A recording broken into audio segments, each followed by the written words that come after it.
Setidaknya 913 CCTV buatan Cina dipasang di lebih dari 250 gedung pemerintah Australia.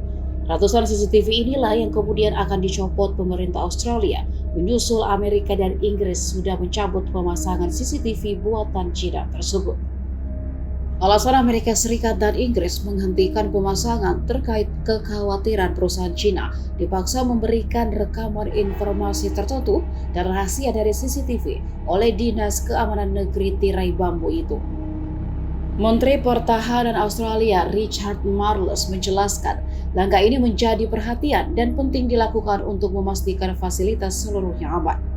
Ratusan CCTV buatan Cina tersebut juga dipasang di Kementerian Keamanan, Kementerian Luar Negeri, Kementerian Keuangan, juga Kejaksaan Agung.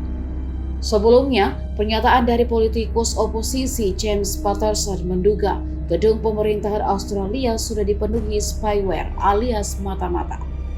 CCTV tersebut diketahui buatan perusahaan Hikvision dan Dahua. Amerika menduga kedua perusahaan itu membantu pemerintah Cina melakukan kampanye represif.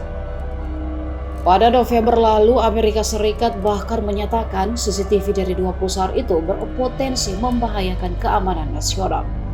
Lalu di Inggris, anggota parlemen mendesak pemerintah untuk mengharamkan kamera dan dua perusahaan itu pada Juli lalu, menyusul laporan bahwa perangkat itu digunakan untuk melacak warga Uighur.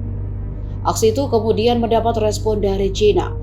Beijing menuduh tindakan tersebut diskriminatif, khususnya bagi para pelaku bisnis. Australia dinilai sudah menyalahgunakan kekuatan nasional untuk mendiskriminasi dan menekan perusahaan China.